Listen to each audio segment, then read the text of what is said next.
morning, rest is getting harder. Slipped on my house shoes, checked on my daughter.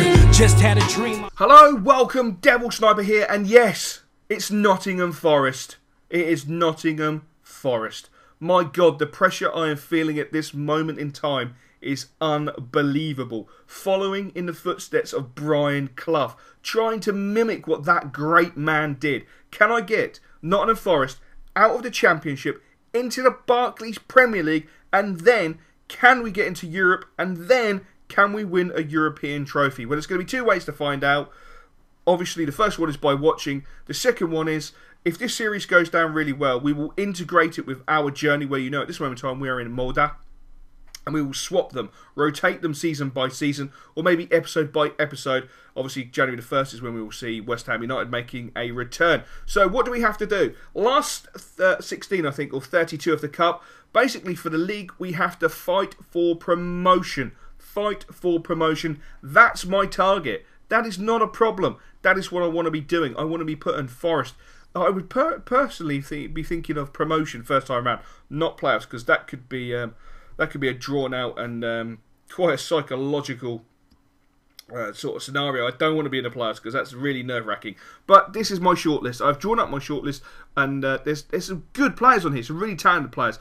Obviously, you would have seen Frimpong. Why Frimpong? Because he's never really lived up to his ability, and I feel that I'm the man to get the best out of Frimpong and bring him to Nottingham Forest and hopefully, you know, rejuvenate his career, try and keep him a little bit injury-free, get him into some good form and get him playing sensational football. Now, Forestieri, I think, is a fantastic striker. I think he has a lot of potential and someone who I'd like to see at Forest, to be honest.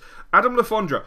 Le Fondre is fantastic. There's two reasons why I want to attack Le Fondre. Because he scored goals in the Barclays Premier League. He's scored goals at the highest level, and I feel in the Championship he could be an absolute amazing asset. He'll score his goals.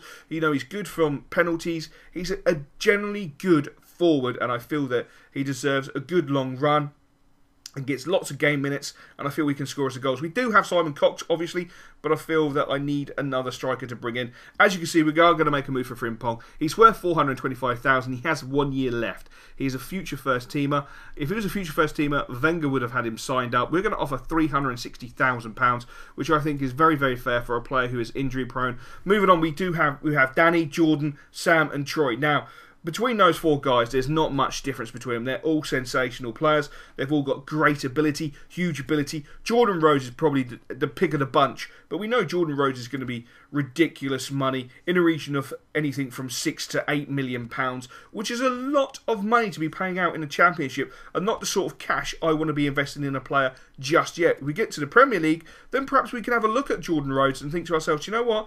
£8 million is, you know, sort of something we're happy to pay for a striker who consistently scores goals. Now, Danny, at this moment in time, is literally on fire. So, you know, a region of anything between 4 and 5 million for him is a fair deal. It'd be a good deal, but I'm not 100% sure if he's the striker I want to go for. Same with Troy Deeney. I'm not 100% sure he's the player I really want to go for. I like the look of the players.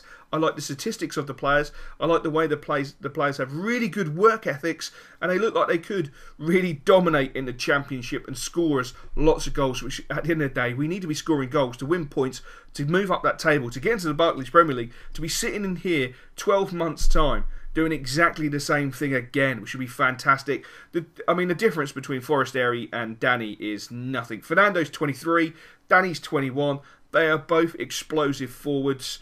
I do feel, you know, perhaps Fernando edges it in certain aspects, but overall I think Danny's probably the better player. But they're both not proven long-term goal scorers, where I feel that I need someone who I know can score goals, who could, you know, if we're in a tight situation, they could come off the bench, nick us a couple of goals, or if, you know, if they start the game, they can score us goals or be in the right position, create opportunities. And I feel that really does fall into this category, and it's Adam Le Fondre. You know, he's 26 years old. He's got high-low work rates. He may not have the most impressive skill moves or the most impressive weak foot, but I feel overall he is a fantastic player and someone who could really, really add to our squad. Because that's what it's all about at the end of the day, our squad. Not the team, the squad. You know, it's more than 11 men. It's more than 16 men. It's about your entire squad. So he has a 2-year deal left at this moment in time in Reading. As you can see, I've offered £2.5 million, which I think is a fair deal. He is valued at £3.3 million.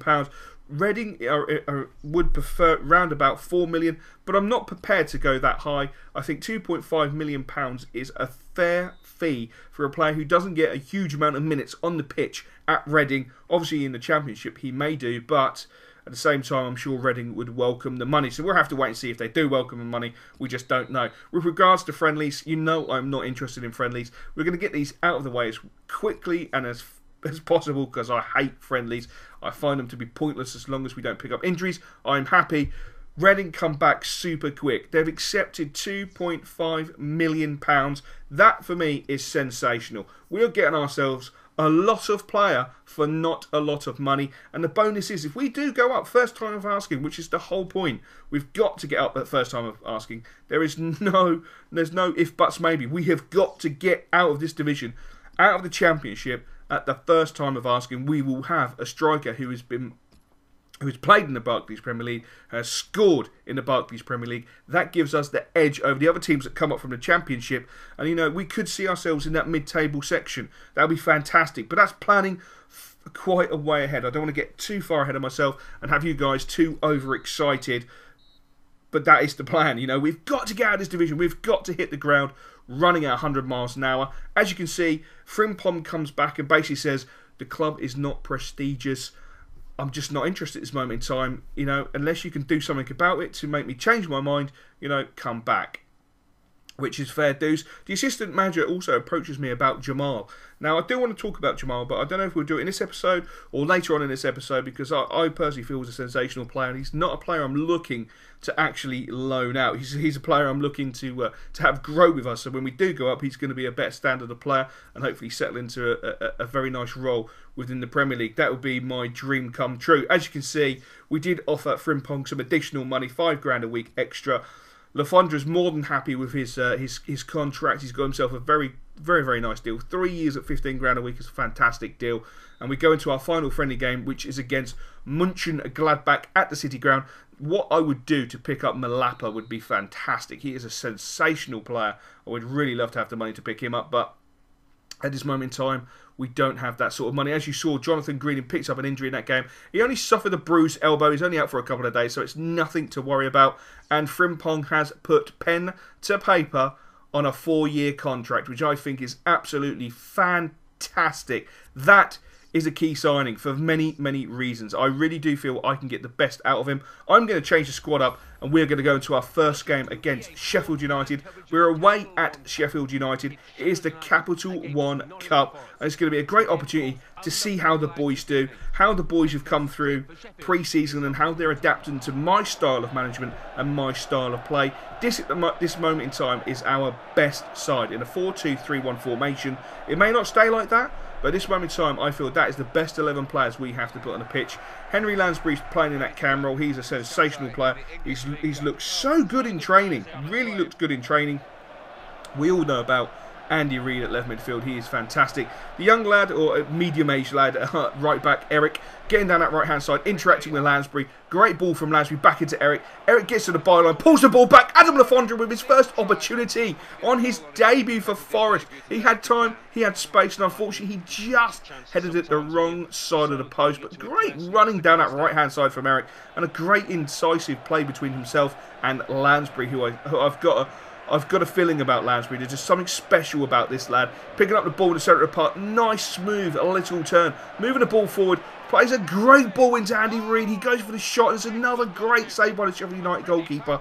But my God, Lansbury, he is going to be the talisman. I can honestly say I really have a feeling about him that he's just going to be the talisman of this career mode. There is something bloody special about that lad. I can't put my finger on it, but he's just... oh, there's just something special about him, which is fantastic. A great corner in by Frimmy, and the ball is headed just wide of the post. As you can see, the first 16 minutes have been dominated by chances from our good selves. Sheffield United are literally battering down the hatches. They are under immense pressure, and we get to see the fantastic ability the lads have. You know, Chalobah knocking the ball into Cohen, who he's done so well. I'm really impressed with him. He knocks the ball into Lansbury. Lansbury in a tight area. Nearly gave the ball away, but it took a lucky ricochet. We have the opportunity. It's a great shot. I think he snatched it too early, and it's another great save by the Sheffield United goalkeeper. But it is now Sheffield United breaking into our half in the 42nd minute. Some nice play. The ball's into King. King fires the shot across the box. The ball's just pulled back. And would you believe it? From the first opportunity Sheffield United have had, from a half chance, they have managed to pull off a goal and give themselves a 1-0 lead, which is just unbelievable and really did knock us back. But look at Fondre interacting with Lansbury, making space for himself, getting to the byline, pulling the ball back, Lansbury going in, heads it against the bar. The keeper pushes it out, he comes back and heads it against the bar, just our luck. Frimpong, centre of midfield, gives the ball away, but unfortunately the referee, well I should say fortunately the referee does blow the half-time whistle, because it looked like we were going to get pipped on a counter-attack there, and that would have been absolutely disastrous, because we would have, you know, been under the cosh, and we can't have that. Because the last time Sheffield United broke, they scored, which is just our luck. Just my luck, I should say, as a football manager. But I've got faith in the lads. In that first half, we played some beautiful football, some really, really good, solid football. Lansbury was at the centre of pretty much everything, and Frimmy and Schaller were doing a great job in the centre of the park. But Cohen getting forward yet again, fantastic play down that left-hand side. Pulls the ball back onto his right foot, into Lansbury, and that is 1-1. What a beautifully crafted goal. Lansbury just makes that move to go for the ball, drops off, creates a bit of space, and bang, a beautiful, beautiful, beautiful header. He is going to be an absolute sensation in this team. He is going to be the one player we need to keep fit, because he is really a talisman. King with a fantastic shot, strikes the post, and unfortunately Jamal puts the ball in the back of the net. Nothing you can really do about it. It is really, really disappointing. And as you can see, our keeper shows his frustration, not impressed. And we are trailing. 64th minute, corner, Sheffield United sprung into action. No, they put it to the back post, give the ball away. We regain it through Lansbury. Lansbury, absolute tank of a player, knocking the ball forward into Adam Fondre. Is this his moment? Goes for the fake shot, puts it on his left foot, strikes the ball just past the post. It is not Fondre's day at this moment in time for his debut. Not having the most luck. And again, fantastic tackle. Fondre finds himself in absolutely acres of space, being closed down by 3 players. Pulls the ball back. Chalobah with the opportunity, and it strikes a defender. Fantastic foot from the Sheffield United defender, deflecting the ball wide. Absolutely sensational. Fondre found himself in a lot of space, being marked by 3 players. Ball comes in. Chalobah the header, hits the goalkeeper. Great save. Comes to the edge of the area. It's Holford. Holford knocks it into Reedy. Reedy goes for the shot, and again, the Sheffield United goalkeeper pulls off an absolutely magnificent save. But Frimmy swings the ball in. Chalobah's there. 2-2. And we are absolutely rescued. 79th minute. And it is nothing more than what we deserve. We have played so well. We have dominated the entire game. We have had chance after chance, but we have not been able to create anything. Lansbury puts the ball into the box. No height on it, bit of a miss hit. We win the ball back, comes back to Lansbury. Lansbury's not there. Great play, but Lansbury picks the ball up finally. Fondre into Lansbury. Lansbury is dispossessed by a Sheffield United player. The keeper knocks it out to his fullback, and they're just pissing around with the ball. Reedy gets in there. The ball comes to Fondre. Fondre with a strike. It's double saved, and thankfully we slide the ball in at the back post. I really feel that was sloppy play by Sheffield United. They weren't paying attention. The keeper looked like he thought the defender was going to come for the ball. The defender thought the keeper was going to come for the ball to clear it, and neither of them reacted. That is really, really sloppy play. Unbelievable. But Fondre strikes the keeper. Strikes the keeper again. It really has not been Adam Fondre's day on his debut. He's had at least 3-4 good opportunities to get on the score sheet and even bag himself a brace or even a hat-trick, but he's just been unable to. But that is a huge, huge goal for us. That puts us 3-2 up, which is fantastic, and should hopefully take us into the next round of the Capital One Cup. And as you can see, the referee has blown the full-time whistle. What a sensational start to the series. And I've got to say, Lansbury, oh my days, that boy is going to be biblical. He's going to be biblical. Unbelievable. Absolutely unbelievable. We're going to have a look at the statistics. The writing is on the wall. 54% possession, 17 shots, 10 on target, only 3 goals. Sheffield United, 3 shots, 3 on target and 2 goals. The cheek, the audacity. So it's more like a nightmare.